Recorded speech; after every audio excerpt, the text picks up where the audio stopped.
प्रहलाद जी महाराज चाहते तो लाख बहाने बना देते, हिरण्यकश्यप के कुल में जन्मा, मैं भक्ति कैसे कर सकता हूं, लेकिन कोई बहाना नहीं किया। प्रहलाद जी अपने पिताजी को कहते हैं, पिताजी भक्ति का बीज अंकुरित माला जपने से नहीं होता, भक्ति का बीज अंकुरित माहौल होने से नहीं होता। अब आप सब लोग यहां पर नाम गुणगान कर रहे हैं, तो कोई नास्तिक आएगा तो निश्चित है वो भी गा देगा आप सबके प्रभाव से। आप सब उठ के नाचने लगोगे तो जो कभी भगवान का नाम नहीं गाता वो भी आ गया तो वो भी नाच जाएगा। माहौल तो सब करा देता है, लेकिन बिना माहौल के ये होना बहुत बड़ी बात है। तो पिताजी माहौल से भक्ति नहीं आती, नाम जप करने से भक्ति नहीं आती। आदि आदि भाव बताते हुए प्रहलाद जी अंत में कहते हैं, तो बोले फिर तुम्हारे अंदर भक्ति का बीज आया कैसे? तब प्रहलाद जी कहते हैं, महीयसां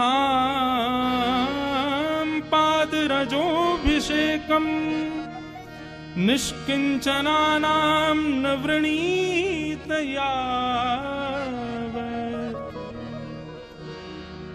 बहुत ध्यान से सुनिएगा बंधु। बोले पिताजी, निरंतर वैष्णव गुणानुवाद गाने वाले, निरंतर भगवत चर्चा करने वाले वैष्णवों की चरण रज की एक कृपा है कि मेरे अंदर भक्ति आई है। श्री गुरु चरण सरोज रज निज मन मुकुर सुधार, वरुणो रघुवर विमल यश जो दायक फल चार। सबको याद है हनुमान चालीसा। सबसे पहला वाक्य गोस्वामी जी क्या कह रहे हैं? श्री गुरु चरण सरोज रज निजमन मुकुर सुधार। अपने गुरु के चरण के रज के कण से मैंने अपनी मन बुद्धि को सुधारा है। और उसके बाद क्या हुआ? बोले वर्णो रघुवर विमल यश जो दायक फल चाह। मेरी सामर्थ्य नहीं है, आपकी सामर्थ्य नहीं है कि आप यहां सत्संग में बैठे हो, मेरी सामर्थ्य नहीं कि मैं व्यासपीठ पर बैठ के बोल रहा हूं।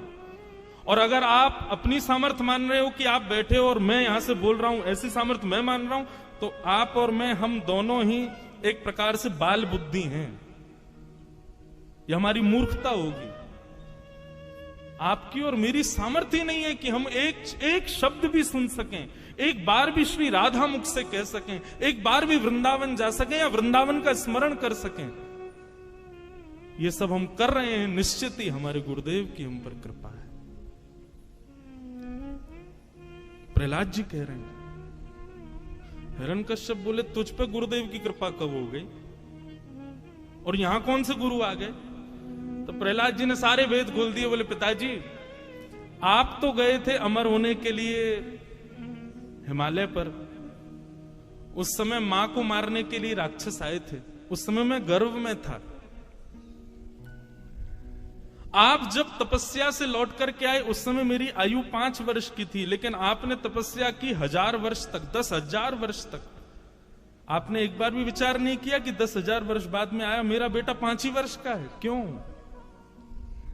क्योंकि मेरी मां को नारद जी बचा के ले गए राक्षसों से, और मेरी मां ने नारद जी से वरदान मांगा कि आप मुझे एक वरदान दो कि जब तक मेरी इच्छा नहीं हो तब तक मैं अपने बालक को जन्म ना दूं। तब नारद जी ने मां को यह वरदान दिया और 10,000 वर्ष तक नारद जी ने अनवरत भागवत की कथा मुझको सुनाई। मैं मां के गर्भ में बैठ करके वो भागवत के पीयूष वर्षण का पान करता रहा पिताजी। 10,000 वर्ष बाद मेरा जब जन्म हुआ तब ये भक्ति के बीज मेरे भीतर अंकुरित हुए।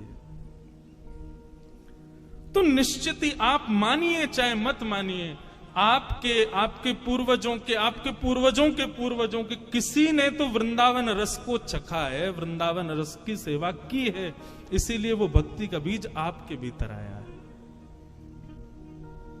और अब आप भी कर रहे हो, तो निश्चित है इसका जरूरी नहीं आपके पुत्र पे आएगा, पुत्र के पुत्र में आ जाएगा, पुत्र के पुत्र के पुत्र में आ जाएगा, कहीं ना कहीं तो वो बीज जाकर के अंकुरित होगा,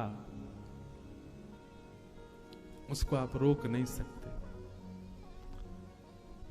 तो भैया ये भक्ति आती कहां से है? बिना महत पाद रजोभिषेकम। जब तक आप संत जनों के चरणों में दंडवत प्रणाम नहीं करोगे, यह भी विचार मत करो कि पृथ्वी पर गंदगी पड़ी है, मिट्टी पड़ी है, कीच है, क्या संत दिखे और तुरंत दंडवत। जब इतनी तत्परता संतों के वैष्णवों के प्रति रहेगी, तब भक्ति के बीज अंकुरित होंगे। तो निश्चित ही हम आप सब लोगों ने, या मेरे पूज्य नाना जी पंडित श्री कृष्ण लाल शास्त्री जी, वे कहा करते थे, बोले लाला हम पूर्व जन्म में सूरदास कुम्मनदास तो नहीं रहे होंगे, पर जब सूरदास कुम्मनदास मीराबाई आदि ये सब ब्रज के भक्त वृंदावन में रहते होंगे और ये गली मोहल्लों से कहीं से निकलते होंगे, उस गली में हम आप सब लोग भी किसी ना किसी रूप में जाते रहे होंगे और उन लोगों की एक बार हम पर दृष्टि पड़ गई होगी। उनकी एक दृष्टि का ये कमाल कि महाराज की इस जन्म में हम भक्त हैं, हम वैष्णव हैं, हम वृंदावन के उपासी हैं।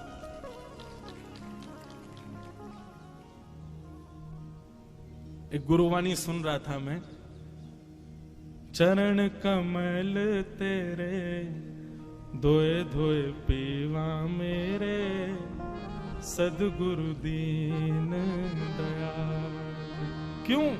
अच्छा एक और बात, आप इस भाव से ये मत सोच लेना कि संत जहां से भी जाएं वहां चरण रज उठा के माथे से लगा लें, उनके चरण धो के और उसको दिन रात पीवें, उससे तो होता ही है, पर उसके पहले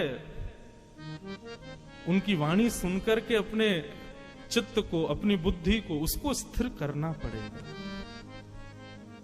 उसकी स्थिति का अनुमान लगाना पड़ेगा, तभी यह संभव हो सकता है। हमारे वृंदावन में गौड़िया वैष्णव संप्रदाय के एक महापुरुष रहते थे, सेवा में पधारा, नित्य सेवा करते थे। एक बार उनके ठाकुर जी ने बंगाल के किसी वैष्णव भक्त को स्वप्न में दर्शन देके आज्ञा की कि तुम वृंदावन चले जाओ। बंधु एक मेरी बात बहुत ध्यान से सुनो, ठाकुर जी का जब अनुग्रह होता है तो सबसे पहले ठाकुर जी स्वप्न में दिखेंगे। भगवत दर्शन ऐसे नहीं होगा स्पष्ट ठाकुर जी प्रकट हो गए, दिख गए, चल रहे फिर रहे हैं, दिख रहे हैं हमको, ऐसा नहीं। ठाकुर जी सबसे पहले स्वप्न में दर्शन देंगे, और स्वप्न में भी प्रत्यक्ष नहीं दिखेंगे। ठाकुर जी की कोई ना कोई अंग का दर्शन होगा, ठाकुर जी की कोई ना कोई वस्तु का दर्शन, वंशी दिख जाएगी, मोर मुकुट दिखेगा, ठाकुर जी की पीली पीतांबरी दिखेगी। रात्रि में सोते सोते ऐसा लगेगा मानो चंदन की सुगंधी आ रही हो, केसर की सुगंधी आ रही हो, ऐसे ऐसे अनुभव ठाकुर जी कराते हैं। स्वप्न दर्शन सबसे पहला। हमारी एक बात मान लीजिएगा, स्वप्न में कभी ठाकुर जी दिख जाएं, कभी किसी को बताइएगा मत। प्रेम को और रत्न को दोनों को गोपनीय रखना चाहिए। प्रचार कर दोगे रत्न कहां रखा है तो चोरी होने का भय रहता है, ऐसी प्रेम का भी ढिंडोरा पीट दोगे तो निश्चित है कि आपका प्रेम एक दिन नष्ट हो जाएगा। इसलिए प्रेम और रत्न दोनों गोपनीय रखने वाली वस्तु। तो भगवत कभी दर्शन स्वप्न में हो या कोई अनुभव कभी भी हो तो कभी किसी से कहना नहीं। हाँ, कभी ऐसा लग रहा हो कि किसी की भक्ति में विश्वास जग जाएगा मेरे बताने से, तो कह देना, लेकिन बहुत सकुचा के संकेत में कहना, ज्यादा मत बोल देना। तो स्वप्न में ठाकुर जी दिखते हैं, स्वप्न के बाद प्रतीक्षा करो कि अब जागृत अवस्था में उनका अनुभव होगा। आप जहां बैठे हो ऐसा लगेगा ठाकुर जी यहीं विराज रहे थे, आपको ऐसा लगेगा ठाकुर जी ने कोई अनुग्रह किया, कोई कृपा की है। तो पहला स्वप्न दर्शन, दूसरा अनुभव दर्शन, और तीसरा होगा प्रत्यक्ष दर्शन। ठाकुर जी दिखे ही जाएंगे, सामने ही खड़े हो जाएंगे। बहुत लंबी दूरी है भैया हमारी और ठाकुर जी की, थोड़ी नेक समीप करनी है। तो ये नाम जब तिलक लगाना, कीर्तन करना, सत्संग सुनना, इसके पीछे एक ही उद्देश्य रखो, ठाकुर जी स्वप्न में ही आ जाओ, और कुछ नहीं। तो एक बार तो कोई अनुभव कराओ। तो बंगाल के एक भक्त को ठाकुर जी ने स्वप्न में जाकर के कहा कि तुम वृंदावन जाओ, हम तुम्हारी भक्ति से बड़े प्रसन्न हैं, और वहां एक गौड़िया वैष्णव बाबा रहते हैं, उनके यहाँ मदन मोहन जी की सेवा है, तुम वहां जाकर के उनका अनुग्रह स्वीकार करो। बंगाल से वो व्यक्ति वृंदावन आया, सत्य घटना है। वृंदावन आकर के उसने बाबा जी का परिचय पूछा, उनके पास गया, जाकर के उसने ये नहीं कहा कि ठाकुर जी ने स्वप्न में आज्ञा की है। भक्त का यह भी स्वभाव होता है, वो अपने ऊपर होने वाली कृपा का प्रदर्शन भी नहीं करता। एक बात से बचिएगा, भक्ति में प्रदर्शन की स्थिति नहीं आनी चाहिए। हम सबको दिखाएं कि देखो हम भक्त हैं, नहीं, ऐसा भी नहीं होना चाहिए। अपनी भक्ति को जितना हो सके गोपनीय रखो, छुपाओ। इस भक्ति की प्रणालिका को कहते हैं अंतर्निष्ठ भक्ति। जैसे एक प्रकार से आज की भाषा में कहूं, हमको कोई प्रिय लगता है, हम किसी से प्रेम करते हैं, लेकिन कभी कहा नहीं है? लेकिन कई लोग होते हैं, अरे कह दो, कहने में क्या जाता है, बता दो कि तुम प्रेम करते हो। लेकिन कई लोग, प्रेम ज्यादा प्रिय कौन सा लगता है? जीवन भर प्रेम किया लेकिन कभी कहा नहीं, ये प्रेम ज्यादा अच्छा माना जाता है ना। ठीक वैसे ही ठाकुर जी के हम पर कितनी कृपा हो रही है, हमारी भक्ति कितनी, इसका ज्यादा प्रदर्शन नहीं होना चाहिए। उसको जितना हो सके गोपनीय रखो। तो आकर के बाबा के चरणों में प्रणाम किया। उसने नहीं बताया कि ठाकुर जी ने स्वप्न में आज्ञा की कि तुम वृंदावन जाओ। बाबा ने कहा, कहो कैसे आए? बोले, बाबा ब्रजवास करना है, आप अपने चरणों में हमको रख लो। अपनी गुरु प्रणाली बताओ, अपने दादा गुरु, परदादा गुरु, परदादा गुरु के नाम बताओ।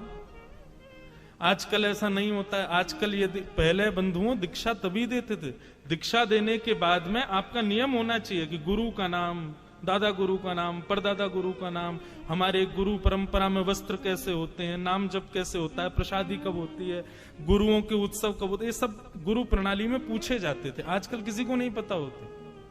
लेकिन कोई बात नहीं, आप अपने गुरु को ही जानते हो, यही बहुत है। तो बाबा ने पूछा, अपनी गुरु प्रणाली बताओ। उसने कहा, बाबा मुझे गुरु प्रणाली तो नहीं पता। बोले, गुरु प्रणाली नहीं पता? कहीं लिखी होगी, गुरु ने लिख के? बोले, है, पर वो तो मेरे घर बंगाल में ही रह गई है, अब मैं तो इतनी दूर से आ गया। बाबा ने थोड़ी देर तो उनको प्रवचन सुनाए। थोड़ी देर बोलने के बाद बोले, वापस जाओ, गुरु प्रणाली जब तक नहीं लाओगे तब तक हमारे यहां नहीं रह सकते। पहले परंपरा बताओ तुम्हारी कैसी है। गुरुजन भी अपनी सिक्योरिटी रखते थे। इससे यह भी पता चल जाता था कि वैष्णव वास्तव में वैष्णव है कि नहीं। कहीं ऐसे तो नहीं बस लगाए तिलक फोटा चले आए। गुरु आज्ञा हो गई कि वापस जाओ, गुरु प्रणाली लेके आओ। उस समय मथुरा में स्टेशन नहीं था, हाथरस से रेल पकड़नी पड़ती थी। सोचो कितनी पुरानी बात। बेचारे गुरु आज्ञा मान करके वृंदावन से हाथरस निकल गए। लेकिन ज्यों ज्यों वृंदावन से चरण भार रख रहे हैं, त्यों त्यों उनके हृदय में पीड़ा हो रही है। जैसे तैसे तो वृंदावन मिला। श्री जी ने, ठाकुर जी ने कृपा करके मुझे भेजा, परंतु गुरु आज्ञा हो गई कि छोड़ के जाओ, तो गुरु आज्ञा भी माननी पड़ेगी। हाथरस पहुंच गए। अब जैसे जैसे वहां पर ये भाव आ रहा है कि इतनी देर में रेल आ रही है, इतनी देर में रेल पहुंचने वाली है, ज्यों ज्यों रेल समीप आवे स्टेशन के, त्यों त्यों व्याकुलता होगी। क्या करूं? वृंदावन छोड़ूंगा तो रेल में बैठती मेरे प्राण निकल जाएंगे, और वृंदावन नहीं छोड़ के जाऊं तो गुरु की आज्ञा। तब वृंदावन का स्मरण किया, और वृंदावन के श्री बांके बिहारी, राधा रमण, राधा वल्लभ, श्याम सुंदर, यमुना मैया, ब्रज रानी, रज रानी, गोपेश्वर महादेव, सबका स्मरण किया। बोले, आप सब कृपा करो, मुझे ब्रज से दूर नहीं जाना, लेकिन मैं क्या करूं, गुरु आज्ञा है, उसका भी पालन करना है। तो आप ही सब व्यवस्था करो, कैसे ये सब हो कि मैं ब्रज से भी ना जाऊं और गुरु आज्ञा भी ना टले। आप विश्वास माने, वो आंख बंद करके वृंदावन को प्रणाम कर रहे थे। रेल सामने आई, सब बैठ गए और रेल निकल गई, वो खड़े ही रहे, उनको पता ही नहीं चला रेल आ गई थी। जैसे नेत्र खोल करके देखे तो सामने रेल जा चुकी। उन्होंने पूछा, भैया बंगाल जाने वाले? बोले, वो तो निकल गई रेल। बोले, अरे ये तो अपराध हो गया, मैं रेल में बैठा नहीं, गुरु आज्ञा मानी नहीं, क्या करूं क्या करूं। परंतु बंधुओं, यहां जैसे उसने वृंदावन का स्मरण किया, बाबा जिनके यहां वो गया था, वो जैसे ही लेटे थे तो स्वप्न में श्री जी प्रकट हो गए, और श्री जी प्रकट होकर के बोली, उस बालक को हमने भेजा था वृंदावन। वृंदावन कोई अपनी इच्छा से नहीं आता, वृंदावन तुम्हारी इच्छा से नहीं आता, मेरी इच्छा से व्यक्ति वृंदावन आता है, और तुमने उसको वापस क्यों भेज दिया? बाबा बोले, श्री जी मैंने तो गुरु प्रणाली मांगी थी। उसने कहा घर है, तो मैंने कहा जाओ ले आओ। बोले अपने राधा अपने मदन मोहन जी के सिंहासन के नीचे देखो, पर्ची में हमने उसकी गुरु प्रणाली लिख करके रख दी है, उसकी गुरु प्रणाली वहीं रखी है, जाकर के तुम उसका दर्शन कर लो, और वो कल जब आए तो उसको स्वीकार कर लो। अब वो बालक सोचे मैं क्या करूं, रेल तो निकल गई, 4 दिन तक रेल आनी नहीं है। सहमा सहमा वृंदावन आया, डर रहा था कहीं गुरुजी ने मुझको देखा तो कहीं नाराज ना हो जाए, और यहां गुरुजी उसको ढूंढ रहे थे कि बेचारा कहां चला गया, उसको ढूंढो, कहीं ज्यादा दूर ना निकल गया हो। तभी बीच वृंदावन के परिक्रमा मार्ग में सामने से उस बालक को आते बाबा ने जैसे ही देखा, बालक तो डर गया कि बाबा यही मारेंगे, मुझको देख लिया कि तू गया नहीं बंगाल। लेकिन बाबा तो दौड़ करके आए और हृदय से लगा लिया, नेत्र सजल हो गए। बोले मुझे तुम्हारी गुरु प्रणाली मिल गई। बोले कैसे? बोले कैसे क्या बताऊं, श्री जी लिख करके देके गई अपने हाथ से तुम्हारी गुरु प्रणाली, ताकि तुम्हारा ब्रज ना छूटे, तुम्हारा वृंदावन ना छूटे। ऐसे कृपालु हमारे बंधुओं, मैं आजकल अपनी कथा में कहने लगा हूं, हमारे वृंदावन के 5 पंचायतन हैं। हमारे वृंदावन बिहारी लाल जी के चरण सेवक यहां विराज रहे हैं, इनके सन्मुख अनुग्रह करके कहूं, और ये मोहर लगाएंगे मेरी बात पे, हम लोग वृंदावन जाते हैं, और वृंदावन जाते ही सीधे बिहारी जी जाएंगे, राधा वल्लभ जी जाएंगे, राधा रमन जी जाएंगे, नहीं।